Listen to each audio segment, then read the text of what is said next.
మనం వాల్పరాయికి అయితే స్టార్ట్ అవుతున్నాం. ప్రస్తుతానికి చెన్నైలో అయితే ఉన్నాను. అండ్ మాకు ఇక్కడ మధ్యాహ్నం 2 o'clockకి కోయంబత్తూర్కి అయితే వందే భారత్ ఎక్స్ప్రెస్ ఉంది. అండ్ అక్కడి నుంచి వ్లాగ్ అయితే స్టార్ట్ అవుతుంది. And tomorrow and day after tomorrow వాల్పరాయిలో అయితే ఉంటాం. ఏ ప్లేసెస్ ఎక్స్ప్లోర్ చేయాలి, ఎలా ప్లాన్ చేసుకోవాలనేది వీడియోలో చూద్దాం.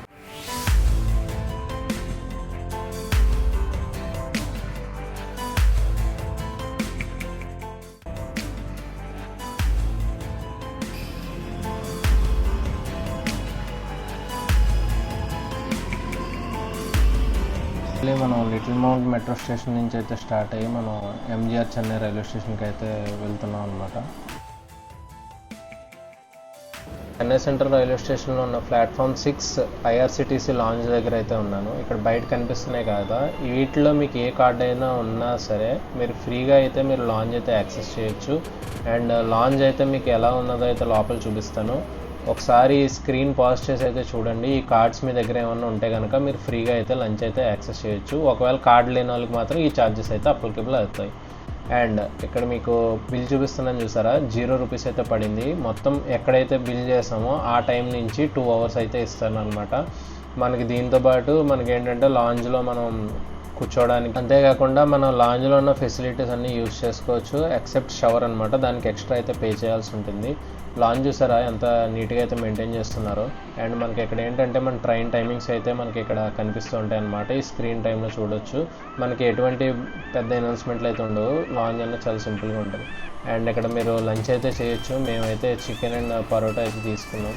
అది అయిపోయిన తర్వాత మేమైతే ప్లాట్ఫామ్ సైడ్ అయితే ప్రొసీడ్ అయ్యాం. ఇదే మా వందే భారత్ ఎక్స్ప్రెస్ అనమాట. Chennai central to Coimbatore junction. ఇది 2:15కి అయితే బయలుదేరింది. స్టార్ట్ అయిన కొద్దిసేపటికి స్నాక్స్ అయితే ఇచ్చారు. ఇది ఒక క్రీమ్ కేక్ అండ్ దాంతోపాటు మనకి ఏంటంటే ఒక ఆలు బోండా అయితే ఇచ్చారు. ఆల్రెడీ ఇక్కడ లాంజ్లో తిన్నాం కదా. అండ్ ఇక్కడ చిక్కీ అయితే ఇచ్చారు. దాంతోపాటు మనకి ఏంటంటే ఒక న్యూట్రీ చాయిస్ బిస్కెట్ టైప్ అనమాట. అండ్ మనకి 4700 BC యొక్క క్యారమల్ పాప్కార్న్ అయితే ఇచ్చారు. స్నాక్స్ అయితే సఫిషియెంట్గానే అయితే ఉన్నాయి. సో అలా నేచర్ని చూస్తూ మేము కోయంబత్తూర్ జంక్షన్ అయితే రీచ్ అయ్యాం అనమాట. ఎగ్జాక్ట్ 8:15కి అయితే రీచ్ అయ్యాం. అండ్ ఎక్కడి నుంచి మేమైతే బయటికి వెళ్ళి అక్కడి నుంచి మేము ఎక్కడైతే మేము బైక్ రెంటల్స్ అయితే తీసుకున్నామో అక్కడికి ప్రొసీడ్ అయ్యాం అనమాట. లొకేషన్ అయితే ఇక్కడ మేము ఉన్న దగ్గర నుంచి 5 kilometers అయితే ఉంది. సో అక్కడికైతే వెళ్ళాం. అక్కడికి వెళ్ళిన తర్వాత రాయల్ ఎన్ఫీల్డ్ అయితే లేదు. సో యమహా బైక్తో అయితే మేము స్టార్ట్ చేసాం మా జర్నీ అనమాట. బైక్ అని చెక్ చేసుకుని మేము టువర్డ్స్ పొల్లాచి అయితే స్టార్ట్ అయ్యాం అనమాట. సో ఆకలిస్తుందని చెప్పేసి ఒక టిఫిన్ షాప్ దగ్గర అయితే వెయిట్ చేసాము. ఇక్కడ దోశ అయితే వేడివేడిగా వేస్తున్నారు అనమాట. సో 2 ఎగ్ దోశలు అయితే మేము ఆర్డర్ చెప్పాం అనమాట. ఫాస్ట్గా ఆంటీ అయితే వేసి ఇచ్చేసారు. చాలా బాగుంది టేస్ట్ అయితే మాత్రం. మంచిగా సాంబార్ అయితే వేసి ఇచ్చారు. అసలు వర్త్ అనమాట. అండ్ ఇక్కడ తినేసాక బయటకు వెళ్ళేసరికి పెద్ద ట్విస్ట్ వచ్చింది. మా బండికి అయితే ప్యాచ్ పడ్డది అనమాట. దేవుడి దయ వల్ల ఈ షాప్ వాడు మాకైతే కనిపించాడు. వీళ్ళు లేకపోతే అసలు ఈ జర్నీ ఎలా ఉందనో తెలీదు. సో ప్యాచ్ అయితే వేయించేసుకొని మేము నెక్స్ట్ టువర్డ్స్ పొల్లాచి అయితే స్టార్ట్ అయ్యాము.